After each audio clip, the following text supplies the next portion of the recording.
السلام علیکم لسنرز، آئیے ڈی ایس پی ملک صفدر حیات کی ایک نئی تفتیشی کہانی سنتے ہیں۔ یہ ان دنوں کی بات ہے جب میں فیروز پور تھانے میں اپنے فرائض سے منصبی انجام دے رہا تھا۔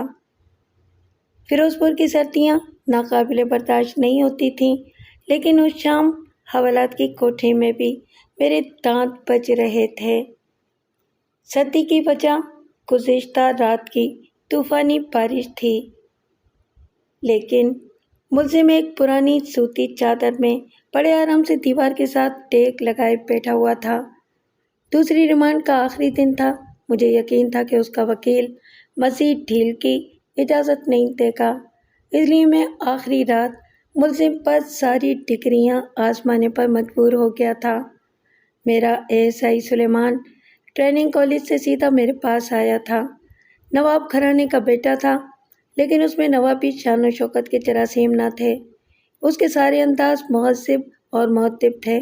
کوئی بھی مشورہ دینے سے پہلے اگر گستاخی معاف ہو تو عرض کروں سر، یہ اس کا تکیہ کلام تھا۔ اس کا ہر مشورہ عالمانہ ہی تھا۔ حوالات میں حوالدار شرافت خان بھی موجود تھا۔ کوہاٹ کا رہنے والا تھا۔ جب وہ ملزم کے سامنے جاتا تھا تو شرافت کمرے میں سادہ لباس کی جیب میں رکھاتا تھا۔ اس تھانے دار کی خوش قسمتی ہوتی ہے جس کے تفتیشی اسٹاف میں ایک دو خوفناک چہروں والے عہدیدار ہوں۔ میں نے بامر مجبوری شرافت خان کو شرافت اتارنے کی اجازت دی تھی۔ ملزم نادر خان کچھ اتنا مضبوط اور آہنی حوصلہ لے کر حوالات میں داخل ہوا تھا کہ میری ساری فارسیاں دم توڑ گئی تھیں۔ اس پر ڈاکے اور قتل کا الزام تھا۔ اس نے ایک گھرانے کو اس رات لوٹ لیا تھا جب وہ اپنی بیٹی کو رخصت کرنے کی آخری تیاریوں میں مصروف تھا۔ صبح بارات آنے والی تھی۔ رات 2 بجے نادر خان اپنے ساتھیوں کے ساتھ آیا اور سب کچھ چھین کر لے گیا۔ لڑکی کے باپ نے مزاحمت کی تو اسے گولی مار دی گئی۔ خواتین میں سے کسی نے نادر خان کو نہیں دیکھا تھا۔ رپورٹ میں بھی نامعلوم ڈاکوؤں کا ذکر کیا گیا تھا، لیکن اسی شام علاقے کے ایک بڑے زمیندار ہمایوں بیگ تھانے آئے۔ ان کے ساتھ نادر خان بھی تھا جس کی مشقیں کسی ہوئی تھیں۔ اس نے ہمایوں بیگ کی موجودگی میں گردن ہلا کر صرف ایک دفعہ الزام کا اقرار کیا تھا۔ پھر جب اس کا بیان لیا گیا تو وہ صاف انکار کر کے خاموش ہو گیا تھا اور میری ہر کوشش اس کی زبان نہ کھلوا سکی تھی۔ سنو نادر خان، میں نے سچ ہو کر کہا، تمہیں آخری موقع دے رہا ہوں۔ مجھے معلوم ہوا ہے کہ تم ایک گریجویٹ نوجوان ہو۔ تمہارا خاندان مالی لحاظ سے غریب رہی مگر ایک معزز گھرانہ ہے۔ میں تمہاری والدہ اور ہمشیرہ سے ملا ہوں۔ ایسی ماں کا دودھ خراب ہو ہی نہیں سکتا۔ یقین ہے مجھے کہ تم بے قصور ہو، مگر زبان بند رکھنے سے قانون کوئی رعایت نہیں دے سکتا۔ ہمیں بہرطور چالان مکمل کرنا ہے، کیونکہ اس کیس کے پیچھے بڑے مضبوط ہاتھ ہیں، جو ہاتھ ایک بے گناہ کو ڈاکو اور قاتل بنا کر یہاں لے آئے ہیں۔ وہ درجن بھر گواہ بھی عدالت میں لے جائیں گے اور عدالت صرف گواہوں کی سنے گی اور تمہیں پھانسی کے پھندے تک پہنچا دے گی۔ نادر خان نے گھٹنوں سے چہرہ اٹھا کر خاموش نگاہوں سے باری باری ہماری جانب دیکھا اور پھر باہوں میں چہرہ دے کر وہ سابقہ حالت میں چلا گیا تھا۔ تو تم زبان نہیں کھولو گے؟ میں نے طویل سانس لی۔ ٹھیک ہے نادر خان، اب تمہاری کھال اتھیڑی جائے گی اور ہڈیاں چٹکھائی جائیں گی۔ اس کام میں شرافت خان بڑا ماہر ہے۔ یہ جب تفتیش کرتا ہے تو پاگل اونٹ بن جاتا ہے۔ بہرطور مجھے افسوس ہوگا۔ میں نے چہرہ گھما کر پھنکارتے شرافت خان کی جانب دیکھا۔ وہ خود کو پنجوں کے بل تول رہا تھا۔ آپ لوگ باہر چلے جائیں جناب۔ شرافت خان کے حلق سے سرد غراہٹ ابھری۔ مجھے ASI سلیمان ایک دم آگے بڑھ کر بولا، مجھے صرف 15-20 منٹ اجازت دیں سر۔ وہ نادر خان کے قریب اکڑو بیٹھ گیا۔ نادر خان، میں پہلی بار بتا رہا ہوں سر، یہ میرا کلاس فیلو ہے۔ ٹھیک ہے سلیمان، میں نے شرافت کے شانے پر تھپکی دی۔ آؤ شرافت خان، ہم اپنے نوجوان ساتھی کو موقع دیں گے۔ یہ بچپن کی دوستی کا رشتہ بڑا پیارا ہوتا ہے۔ نہیں نادر خان، تڑپ کر بولا۔ چلے جاؤ سلیمان۔ اس وقت اور اس جذبے کا بھرم لے کر چلے جاؤ۔ سلیمان نے ہماری طرف دیکھا اور میں شرافت خان کے ساتھ باہر نکل گیا۔ سلیمان نے 15-20 منٹ مانگے تھے، لیکن میں آفس کے دیگر مسائل میں ایسا الجھا رہا تھا کہ وقت کا احساس ہی نہ رہا تھا۔ اسی وقت فائل سے نگاہیں اٹھائیں جب سلیمان نے اندر آ کر سلیوٹ کا کھڑا کیا تھا۔ سلیمان کے چہرے پر طاری بشاشت کامیابی کی غمازی تھی۔ جس طرح تجربے کار لفافہ دیکھ کر خط کا مضمون بھانپ لیتے ہیں، اسی طرح میری بھی تجربے کار نگاہوں نے جان لیا تھا کہ میرا نوجوان نائب معرکہ مار کے آیا ہے۔ وہ مان گیا ہے سر، سلیمان مرتعش لہجے میں بولا، لیکن ایک عجیب کہانی ہے اس کے ساتھ۔ میں نے اس پر نفسیاتی حربے استعمال کیے ہیں سر، ورنہ وہ ٹوٹنے والا نہ تھا۔ دھرم پال کو لے جاؤ اور اس کا بیان ریکارڈ کر لو سلیمان۔ او نہیں سر، سلیمان احتجاجاً چیخا، میں نے اس سے وعدہ کر لیا ہے سر، وہ مجرم نہیں ہے، وہ ایک کہانی کا کردار ہے اور کوئی اس کردار کو کہانی سے آؤٹ کرنا چاہتا ہے۔ میں نے فائل بند کر دی۔ میرے اندر اشتیاق لہریں مارنے لگا تھا۔ کو سروس کے دوران میں ہر قسم کے کرداروں سے میں مل چکا تھا۔ 2-3 ہی موضوعات تھے تمام کہانیوں کا، اور تمام کہانیاں انہی موضوعات پر دہرائی جاتی تھیں۔ بس کرداروں کے نام اور چہرے بدلتے رہتے تھے، سر، سن اور سمین۔ شاذ و نادر ہی کوئی دوسرا جذبہ قتل کا محرک بنتا تھا۔ نادر خان کیا کہانی لایا ہے؟ سلیمان نے جو کچھ سنا تھا مجھے سنا دیا۔ اس کے مطابق نادر خان کی والدہ ایک زمیندار کے گھر زمیندارنیوں اور ان کے آل اولاد کو قرآن پڑھانے پر مامور تھیں۔ ان دنوں نادر خان اسکول کی تعلیم کے ساتھ ساتھ ایک درسگاہ میں قرآن حفظ کیا کرتا تھا اور کبھی کبھی ماں کے ساتھ زمیندار کے گھر جایا کرتا تھا۔ اس طرح خواتین اور ہم عمر لڑکیوں لڑکوں سے وہ گھل مل گیا تھا۔ جب وہ قرآن حفظ کر چکا اور میٹرک پاس کر کے گھر میں بیٹھ گیا تو بڑی زمیندارنی نے اپنے خرچ پر اسے کالج میں داخلہ دلوایا۔ وہ 2nd ایئر میں تھا کہ اچانک اس کی ماں بیمار ہو گئی۔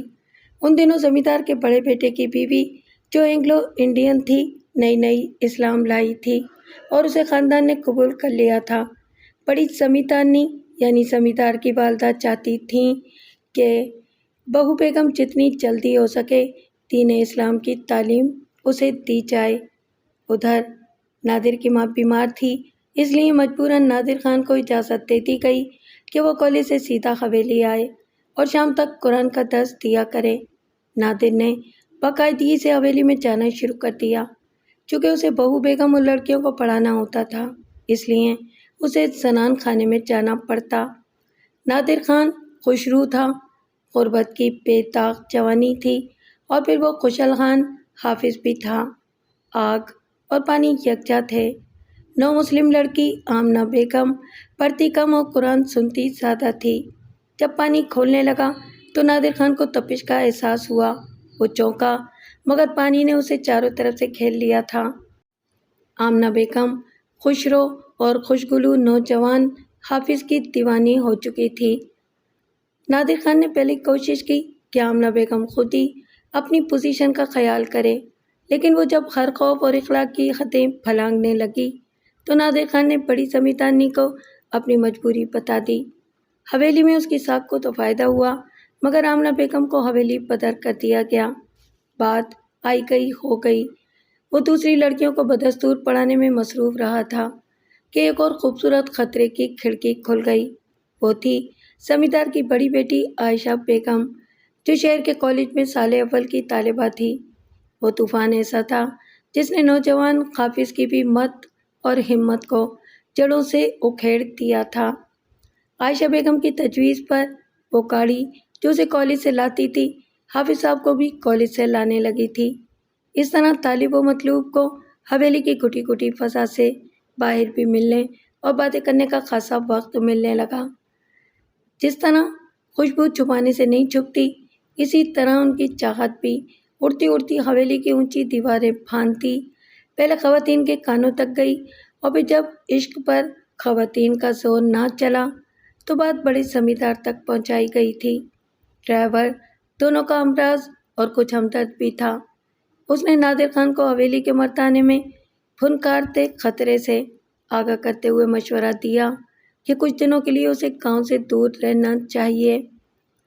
نادر خان نے ناصر کے مشورے کو پلے باندھ کر اپنی ساری توجہ کتابوں پر لگا دی۔ اس نے یہی سوچا تھا کہ دوری اور جدائی کی گرد عائشہ بیگم کی چاہتوں کو ڈھانپ چکی ہے، لیکن یہ اس کی خام خیالی تھی۔ آتش عشق کا شعلہ تو گرد نے مدھم کر دیا تھا، لیکن چنگاری زندہ رہی تھی۔ دبی ہوئی چنگاری اس وقت پھر بھڑک اٹھی جب عائشہ بیگم کے رشتے کی بات چلی۔ اس نے اپنی ماں کو صاف صاف بتا دیا کہ وہ خود کو حافظ قرآن نادر خان کی امانت سمجھتی ہے۔ ان دنوں نادر خان BA کر کے روزگار کی تلاش میں تھا۔ ایک رات زمیندار کا گماشتہ ان کے گھر آیا اور نادر خان کی ماں سے ملا۔ نادر خان کو دوسری صبح پتہ چلا کہ زمیندار ان کو گاؤں بدر کرنا چاہتا ہے، لیکن ماں نے گاؤں چھوڑنے سے انکار کر دیا ہے۔ جب گاؤں میں ڈاکے اور قتل کی واردات ہوئی، اس رات نادر خان انٹرویو دے کر واپس آ رہا تھا۔ صبح 10 بجے وہ گھر پہنچا تو زمیندار گاؤں کے بزرگوں کے ساتھ وہاں موجود تھا۔ اسے پکڑ کر یہاں لے آیا تھا۔ ڈرامے کی کہانی وہی گھسی پٹی تھی جسے زمیندار جیسے بڑے لوگ کئی بار اپنے مفادات کے اسٹیج پر کھیل چکے تھے۔ کردار بھی وہی تھے، صرف نام اور چہرے بدلے ہوئے تھے۔ سلیمان مجھے کئی حوالوں سے عزیز تھا۔ سب سے بڑا حوالہ 3 کا تھا۔ وہ مسلمان تھا اور ایک شخص سے وعدہ کر بیٹھا تھا۔ بحیثیت مسلمان اور حاکم میرا فرض تھا کہ میں ایک دینی بھائی کے وعدے کا بھرم رکھوں اور اپنے ماتحت کی زبان کا پاس کروں، لیکن میں صرف مسلمان ہی نہ تھا بلکہ قانون کا محافظ اور انگریز سرکار کا ادنیٰ ملازم بھی تھا۔ بحیثیت محافظ مجھے دیکھنا تھا کہ قانون پر کوئی زور تو نہیں پڑتی، اور ماتحت ہونے کے ناطے حکام بالا کے احکامات کی تعمیل بھی لازم تھی۔ اگر اس کیس کے پیچھے بااثر خط نہ ہوتے تو میں نادر خان کے بارے میں ذاتی رائے دے سکتا تھا، لیکن مجھے یقین تھا کہ اگر میں نے اسے چھوڑ دیا تو زمیندار ہمایوں بیگ میری اور میرے تھانے کی مٹی پلید کر دیں گے۔ ان دنوں انگریز سرکار ماتحتوں کی نہیں بلکہ اپنے وفاداروں اور انعام یافتہ لوگوں کی خوشی کو مقدم رکھنے کی پالیسی پر چلتی تھی۔ سلیمان، جب میں نے تربیت لی تھی تو قانون کی کتابیں دوسری رہی ہوں گی۔ تم ابھی ابھی آئے ہو، مجھے بتاؤ ہم نادر خان کو حوالات سے کس طرح باہر نکال سکتے ہیں؟ الزام جھوٹا ہے، سلیمان پھڑک کر بولا۔ کیا آپ کی یہ اتھارٹی نہیں سر؟ اتھارٹی تو بہت ہے، لیکن میرے سامنے بڑی بدنامیاں ہیں۔ اگر نادر خان کا نام رام لال ہوتا تو شاید میں اتھارٹی استعمال کرتے وقت نہ سوچتا، مگر وہ مسلمان ہیں۔ اگر میں نے چھوڑ دیا تو کچھ بااثر لوگ ہندوؤں کو ورغلا کر شور کھڑا کر دیں گے۔ میڈیکل ملک صاحب، گڈ، اس نے ایک محفوظ رات دکھائی تھی۔ میں نے سول اسپتال کے انچارج سے رابطہ ملایا اور اسے اصل بات بتا دی۔ ڈاکٹر اور SHO کا چولی دامن کا سلسلہ ہوتا ہے۔ ہندو تھا، لیکن اسے میرے تعاون کی ضرورت کا احساس تھا۔ آپ فکر نہ کریں ملک صاحب، اس نے میری ساری بات سن کر جواب دیا۔ میں ڈاکٹر ہوں اور اپنے قلم کی طاقت سے واقف ہوں۔ میں کسی کو بھی کئی برس زیر علاج رکھ سکتا ہوں، لیکن نادر خان کو بھی تعاون کرنا ہوگا۔ ہم نے نادر خان کو پٹی پڑھائی اور ڈاکٹر نے اسے داخل کر لیا تھا۔ نادر خان کو اسپتال میں داخل کروا تو دیا تھا، لیکن وہ مسئلے کا دائمی حل نہ تھا، کیونکہ اس پر جو الزام لگایا گیا تھا اس کا اصل مجرم جب تک نہ ملتا ملزم وہی رہتا، اور جب بھی ڈاکٹر اسے فارغ کرتا اسے پھر حوالات میں ہی آنا پڑتا۔ اس نے صرف کہانی سنائی تھی، لیکن یہ نہیں بتایا تھا کہ ڈاکے اور قتل کے پیچھے کون ہے۔ شاید وہ جانتا ہی نہ تھا۔ میں اسے حوالات کی تاریکی سے نکال کر خود اندھیروں کا مسافر بن گیا تھا۔ مجھے بغیر طور روشنی میں جانا تھا۔ نادر کے معاملے میں اپنے کاغذات میں رسمی کارروائی کر کے میں اور سلیمان پھر ایک میٹنگ میں بیٹھے ہوئے تھے، جس میں ہم دونوں ہی موجود تھے اور جس میں ہم آئندہ کے اقدامات پر بحث کر رہے تھے۔ اس نے کچھ جذباتی قسم کے مشورے دیے۔ اس کا خیال تھا کہ اگر ہم زمیندار ہمایوں بیگ پر ہاتھ ڈال دیں تو وہ اصل قاتل تک لے جائے گا، مگر وہ نہیں جانتا تھا کہ بغیر کسی ثبوت کے ہم ایک معزز شہری کو حراست میں لے کر اپنی گردن نہیں بچا سکتے۔ لہٰذا میں نے اس کی تجویز کو رد کر دیا تھا۔ تھانے میں ایک لیڈی کانسٹیبل گیتا بھی تھی جو صرف آن کال آتی تھی۔ اس کو یہ رعایت مجھ سے پہلے دی گئی تھی۔ سنا ہے اس نے انگریز ایس پی کو تحریری شکایت کی تھی کہ تھانے کا عملہ اسے پریشان کرتا ہے۔ میں نے بھی اس کو کبھی کال نہ کیا تھا۔ تنخواہ کے دن آ کر کچھ وقت میرے آفس میں بیٹھتی اور پھر چلی جایا کرتی تھی۔ جب میں نے اپنے خفیہ ذرائع کو متحرک کیا تو مجھے بتایا گیا کہ ہمایوں بیگ کی صاحبزادی عائشہ بیگم نے مقامی گرلز اسکول میں سروس جوائن کر لی ہے۔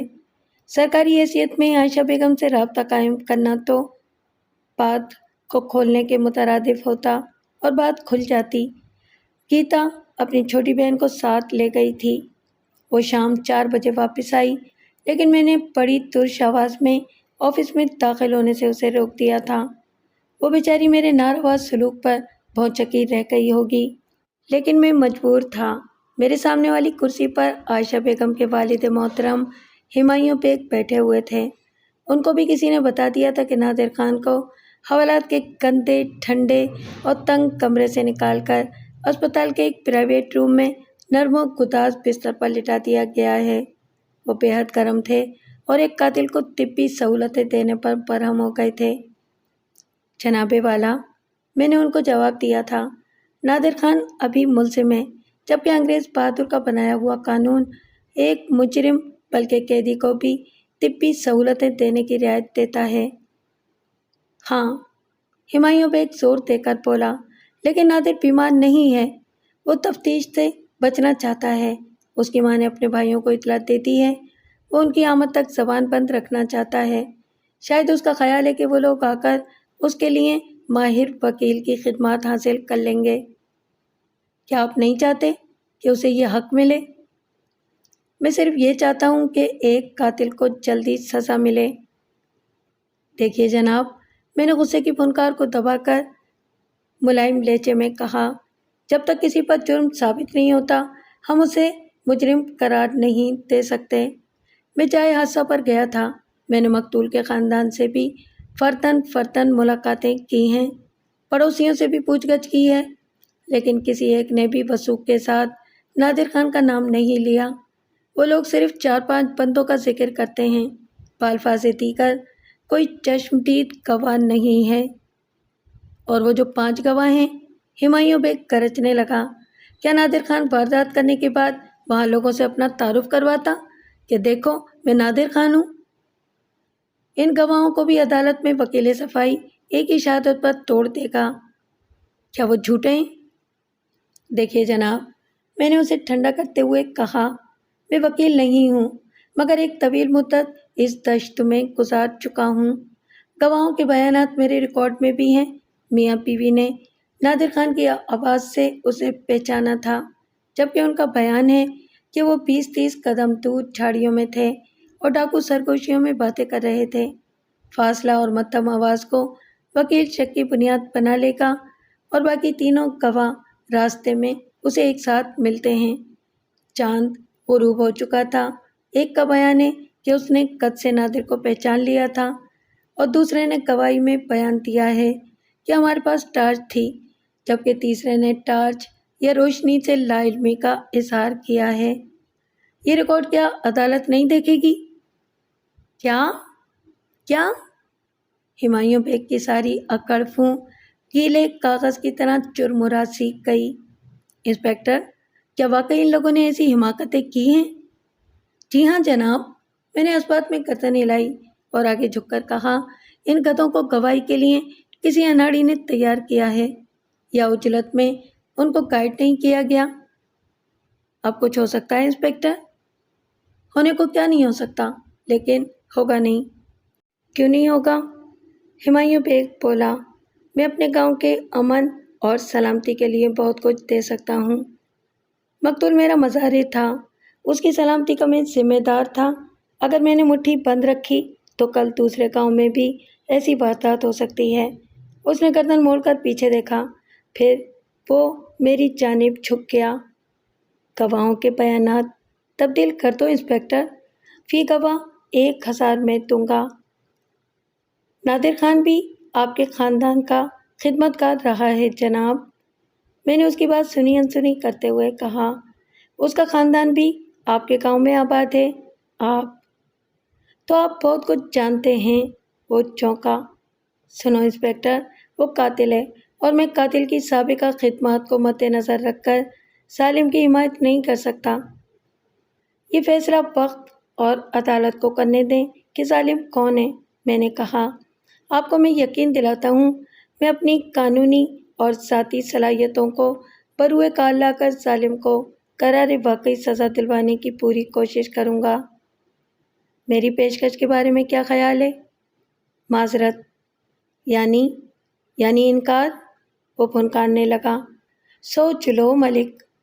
انکار نہیں بیگ صاحب، میں نے مجبوری کا اظہار کیا ہے۔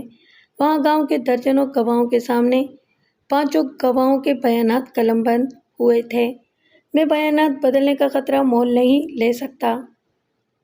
وہ لوگ میرے اپنے ہیں، وہ میرے اشارے پر گونگے اور بہرے بن جائیں گے۔ میں شام کسی وقت اپنے منشی کے ذریعے 5000 پہنچا دوں گا۔ ایسی صورت میں مجھے رشوت دینے کے الزام میں منشی کو حوالات میں ڈالنا پڑے گا۔ ٹھیک ہے ملک صاحب۔ وہ غراتا ہوا کھڑا ہو گیا۔ میں نے یہاں ہمیشہ اپنی پسند کے تھانے دار رکھے ہیں۔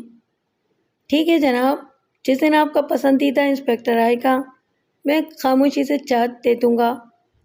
بہت جلد ملک۔ وہ جھٹکے سے مڑا اور باہر نکل گیا۔ میں کسی خوش فہمی میں نہ تھا۔ مجھے اپنی حیثیت اور ہمایوں بیگ کی اہمیت کا بخوبی احساس تھا۔ جو زخم میں نے اسے لگائے تھے ان کو بھی وہ آسانی سے نظر انداز نہیں کر سکتا تھا، لیکن میرا ضمیر مطمئن تھا۔ اگر ہمایوں بیگ کی ٹکر میری ملازمت کا شیرازہ بھی بکھیر دیتی تو مجھے کوئی افسوس نہ ہوتا۔ گیتا کو اندر بلایا تو وہ سہمی ہوئی اندر داخل ہوئی۔ بیٹھ جائیے دیوی جی۔ میں نے نرم لہجے میں اسے کرسی پر بیٹھنے کا اشارہ کیا۔ وہ لہجے پر حیران نگاہوں سے دیکھتی رہی، پھر اکڑوں انداز میں بیٹھ گئی۔ گیتا جی، آپ نا وقت اندر آنے لگی تھیں۔ میرے پاس عائشہ بیگم کے والد محترم تشریف فرما تھے۔ اوہ گاڈ! اس نے اپنی شفاف پیشانی پر ہاتھ مارا۔ آئی ایم سوری سر، میں تو پتہ نہیں کیا کیا سوچتی رہی ہوں۔ چلیے بھول جائیے اور بتائیے کہ ملاقات کیسی رہی؟ کامیاب ملک صاحب، وہ کرسی پر پھیل کر بولی۔ مس عائشہ ویری بیوٹیفل، بلکہ گریسفل لڑکی ہے۔ ملک صاحب، جب میں نے اسے اصل بات بتائی تو وہ مجھے اسٹاف روم میں لے گئی۔ نادر خان نے جو کچھ بتایا ہے سر، وہ اس کی تائید کرتی ہے، اور وہ کہتی ہے، اور بلکہ خیال ہی نہیں، اس کا یقین ہے کہ نادر کو اس کے باپ اور بھائیوں نے سازش کے تحت جھوٹے مقدمے میں پھنسا دیا ہے۔ وہ ہم سے تعاون کے لیے تیار ہے اور اس نے میرے تھرو درخواست دی ہے کہ نادر خان کا خاص خیال رکھا جائے۔ وہ اسکول آپ کا ایک مشنری ادارہ چلا رہا ہے نا گیتا جی؟ جی ہاں سر، فادر ولیم نے اسکول قائم کیا تھا۔ کیا آپ کو وہاں ملازمت مل سکتی ہے؟ اوہ! وہ چونک کر بولی، آپ؟ ہاں گیتا، میں آپ کو عائشہ بیگم کے قریب بھیجنا چاہتا ہوں۔ آپ ہر روز میری ہدایت لے کر جایا کریں گی۔ ہمارا کوئی ذریعہ حویلی کے اندر اور پھر اندر خانے تک رسائی حاصل نہیں کر سکتا۔ عائشہ بیگم ہی لنکا ڈھانے میں ہماری مدد کر سکتی ہے اور اسے گائیڈ لائن کے بغیر کارآمد نہیں بنایا جا سکتا۔ میں مدد تھریسا سے ریکویسٹ کروں گی، لیکن وہ مجھے جانتی ہیں ملک صاحب۔ آپ رضاکارانہ خدمات پیش کریں گی، پارٹ ٹائم۔ ٹھیک ہے سر، میرا خیال ہے کہ میں کامیاب رہوں گی۔ تو پھر چاہیے، کل مجھے اچھی رپورٹ چاہیے۔ وہ جب تھانے سے روانہ ہوئی تھی تو اس کے پرس میں 2 ماہ کی چھٹی کے آرڈر موجود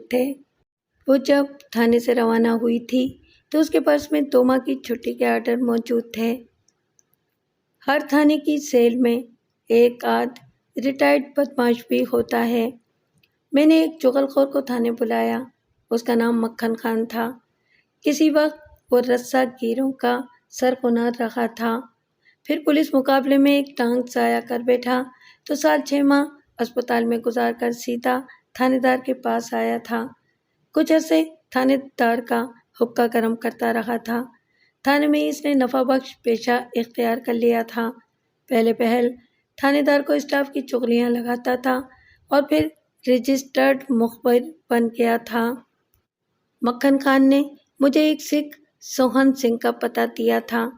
سوہن سنگھ اپنے وقت کا بدنام ڈاکو رہا تھا۔ حکومت نے اس کے سر کی بھاری قیمت کا اعلان کر رکھا تھا کہ ایک واقعہ ایسا ہوا کہ سوہن سنگھ حکومت کا محسن بن گیا۔ اس واقعے کا ریکارڈ تھانے میں بھی موجود تھا۔ میں نے مکھن خان کی نشاندہی پر ریکارڈ سے مسٹر نوئل کے مقدمے کا بوسیدہ فائل نکلوایا تھا۔ مسٹر نوئل اپنی خوبصورت نوجوان بیوی گلوریا کے ساتھ انگلینڈ سے سیر و تفریح کے لیے ہندوستان آیا تھا۔ وہ کسی لاٹ کا داماد اور بڑے باپ کا بیٹا تھا۔ گلوریا کی بڑی بہن سلیفیا ڈپٹی کمشنر کی بیگم تھی۔ ڈپٹی کمشنر نے اپنے ہمسلف اور سالی کے لیے ریسٹ ہاؤس بک کر دیا تھا۔ رپورٹ کے مطابق سری نگر کا ایک نوجوان عبد الرحمن ریسٹ ہاؤس کا بٹلر تھا، لیکن مکھن خان کے سینے میں جو معلومات تھیں ان کے مطابق عبد الرحمن سری نگر سے اس جوڑے کا تعاقب کرتا ہوا فیروز پور آیا تھا اور گلوریا کی سفارش پر اسے ریسٹ ہاؤس میں ملازم رکھ لیا گیا تھا۔ گلوریا گورے چٹے 6 فٹے عبد الرحمن کی مردانہ وجاہتوں پر مر مٹی تھی۔ کشمیر کی سیاحت کے دوران ان کا رومان پروان چڑھا تھا۔ عبد الرحمن گرم شالوں کا بیوپاری تھا، مگر گلوریا کی خاطر وہ 1 ماہ تک اس جوڑے کا گائیڈ بنا رہا، ان کے ساتھ گھومتا رہا۔ جب مسٹر نوئل نے واپسی کا قصد کیا تو گلوریا بیمار بن کر اسپتال میں جا لیٹی اور وہاں سے غائب ہو گئی۔ ادھر ریسٹ ہاؤس کا بٹلر بھی غائب ہو گیا تھا۔ ایک معزز انگریز خاتون کا معاملہ تھا۔ پورے ضلع کی پولیس تھانے چوکیوں سے نکل آئی تھی، لیکن 3 ماہ کی تلاش بے سود رہی تھی کہ ایک رات سوہن سنگھ نے ڈپٹی کمشنر کا دروازہ کھٹکھٹایا۔ اس کے ساتھ گلوریا بھی تھی۔ فائل میں سوہن سنگھ کا بیان بھی لگا ہوا تھا۔ سوہن سنگھ نے بیان دیا تھا کہ وہ پولیس کی نگاہوں سے بچنے کی خاطر آبادیوں سے دور جنگلوں اور غاروں میں رہتا تھا۔ اس رات وہ ایک ایسے غار میں داخل ہوا جو 4-5 ماہ سے خالی پڑا تھا اور اس کے اندر ایک جوڑا اسے سویا ہوا ملا۔ روشنی میں اس نے گلوریا کو پہچان لیا، جس کی تصویریں اخبارات میں شائع ہوتی رہی تھیں۔ ڈپٹی کمشنر کی سفارش پر سوہن سنگھ کے لیے عام معافی کا اعلان کر دیا گیا تھا اور عبد الرحمن کو 10 برس سزا ہوئی تھی۔ سوہن سنگھ 50 کے پیٹے میں تھا، لیکن قوت اور کھڑے مضبوط بدن کی وجہ سے جوان دکھائی دے رہا تھا۔ اس نے گہرے رنگ کی پگڑی باندھی ہوئی تھی۔ وہ جو بزرگوں نے کہا ہے نا کہ رسی چل بھی جائے تو اس کے بل نہیں جاتے، وہ ڈاکو تو نہ رہا تھا، لیکن اکھڑ پن موجود تھا۔ کدھر پوچھا؟ تھانے دار جی۔ نمبردار کی بیٹھک میں داخل ہو کر وہ کھردری آواز میں بولا۔ بڑی مدت بعد پولیس کا بلاوا سن کر جینو ٹھنڈ پہ گئی۔ بیٹھیے سردار جی، میں نے خوش دلی سے ہاتھ ملایا۔ آپ کا نام سنا تھا، سوچا کہ شہرت یافتہ ہستی سے ملاقات کروں۔ جی آکھیانو۔ وہ میرے سامنے مونڈے پر بیٹھ گیا۔ پولیس ایویں کبھی نہیں آتی، بتائیے کیا سیوا کروں؟ میں ایک ڈاکے کے سلسلے میں آیا ہوں سوہن جی۔ شاباش ہے، اس نے چہرہ اٹھا کر کہا لگایا۔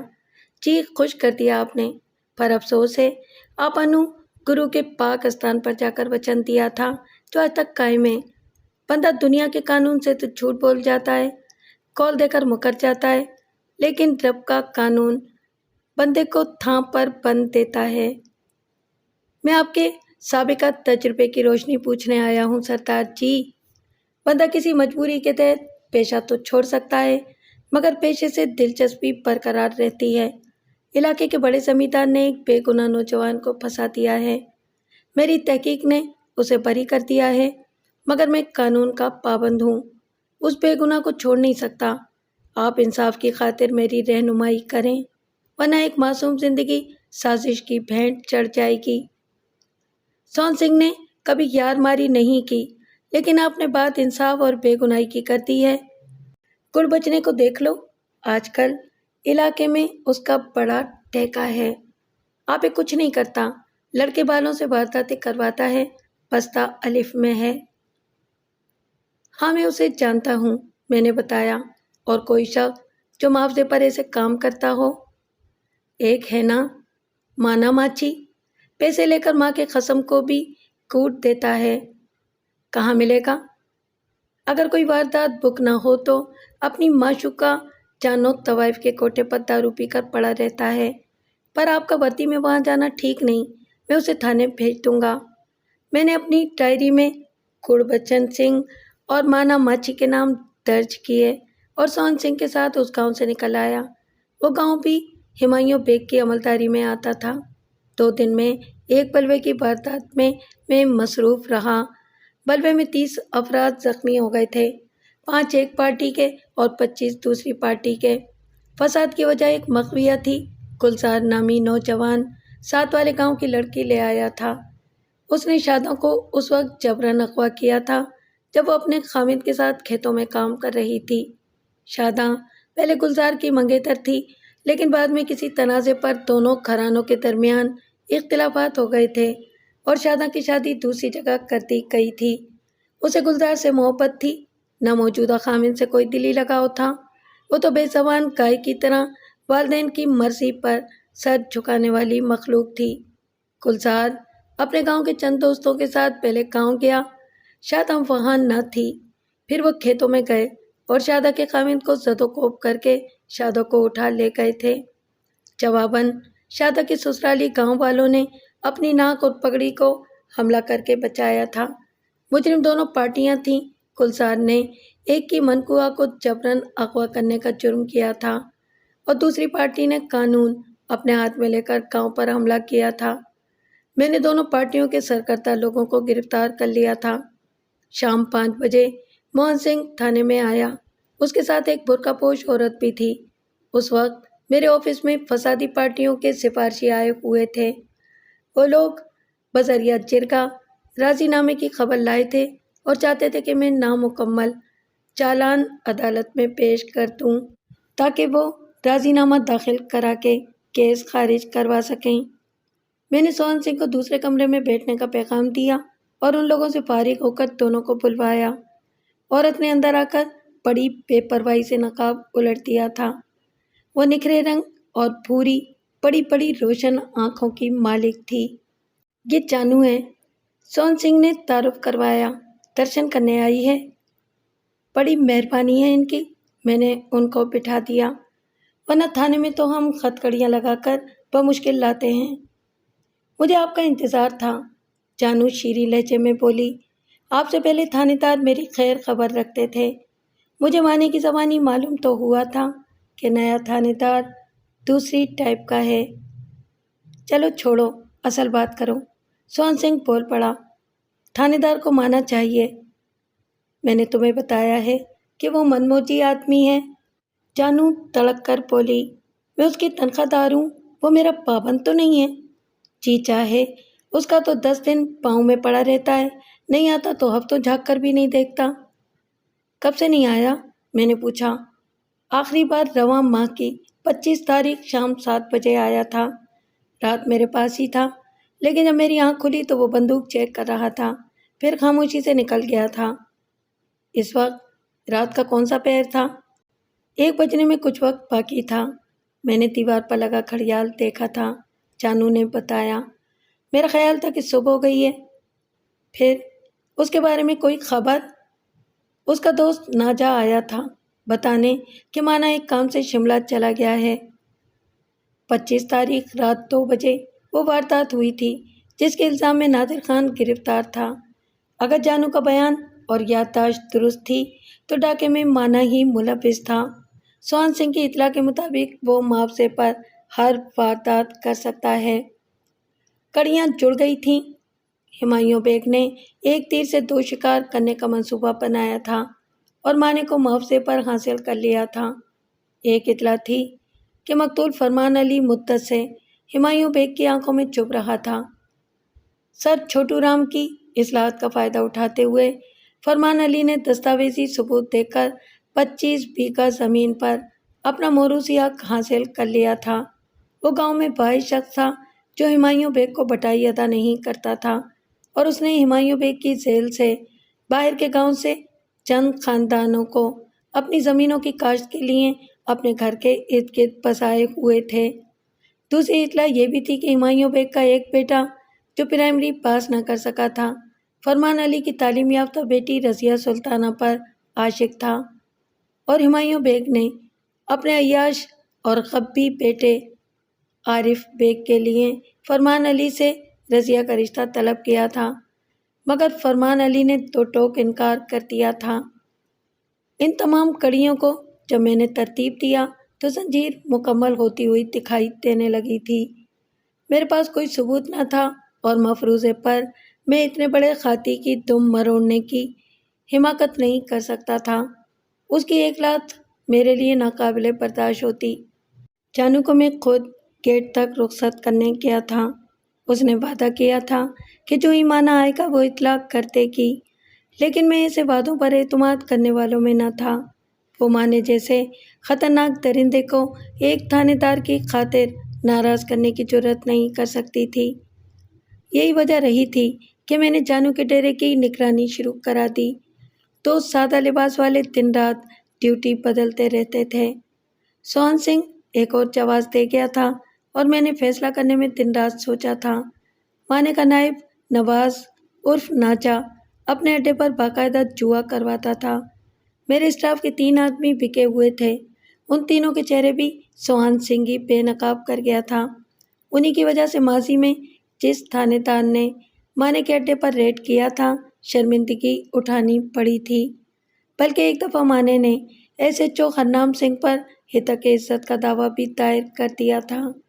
اگر میرے ساتھ سوہن سنگھ کی دی ہوئی روشنی نہ ہوتی تو یقیناً میرا فیصلہ بھی اندھیرے میں ٹھوکریں کھاتا اور مجھے شرمندگی سے ہمکنار کرتا۔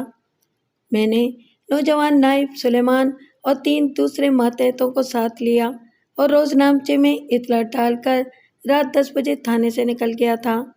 میرے ساتھیوں کو بھی منزل اور ارادے کا کوئی علم نہ تھا، لیکن ہتھیاروں کی موجودگی نے ان کو چوکس ضرور کر دیا تھا، ورنہ عام گشت کے دوران کانسٹیبل لوگ ڈانگوں کو ہی ساتھ لے جایا کرتے تھے۔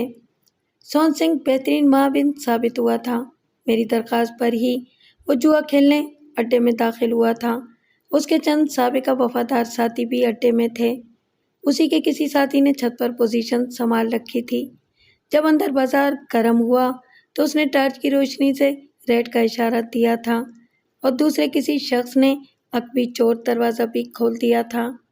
اس طرح ہم پانچوں بغیر کسی مزاحمت اور تاخیر کے اڈے میں داخل ہو گئے تھے۔ سوہن سنگھ کا ایک وفادار ہمارا منتظر تھا۔ اسی کی خاموش اور محتاط رہنمائی میں ہم تہہ خانے تک بحفاظت اتر گئے تھے۔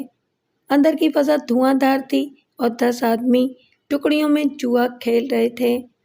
ایک بانکا طویل قد کا نوجوان سینے پر ہاتھ باندھے دیوار سے پشت لگائے کھڑا جیسے ریفری کے فرائض سر انجام دے رہا تھا۔ باوردی پولیس کو اپنے سروں پر دیکھ کر وہ سب بھونچکا رہ گئے تھے اور یوں ساکت ہو گئے تھے جیسے سارے کھلونوں کو ایک ہی برقی تار سے قوت دی جا رہی تھی اور برقی رو منقطع ہو گئی تھی۔ ویسے مجھے حیرت بھی تھی کہ ناجے نے باہر نگرانی کا انتظام کیوں نہیں کیا تھا۔ میری اس حیرت کو بعد میں دور کر دیا گیا تھا۔ 2 نگرانوں کو سوہن سنگھ کے آدمیوں نے بے ہوش کر کے خود پوزیشن سنبھال لی تھی۔ کسی نے بھی ہلکی سی مزاحمت نہ کی تھی۔ بے جان بتوں کو ہم نے چن چن کر وین میں ٹھوس دیا تھا جو ایک ٹھیکیدار سے عاریتاً لی گئی تھی، کیونکہ ان دنوں تھانوں میں مشینی ٹرانسپورٹ کی جگہ اینیمل ٹرانسپورٹ کا رواج عام تھا۔ ہمارے تھانے میں 3 اعلیٰ نسل کے گھوڑے تھے، لیکن حاضر صرف ایک تھا جو ماں بدولت یعنی تھانے دار کی سواری کے لیے مخصوص تھا۔ باقی 2 گھوڑے بڑے صاحب لوگوں کے لیے صبح سویرے چلے جاتے تھے۔ سب کو حوالات میں دھکیل کر میں آرام کرنے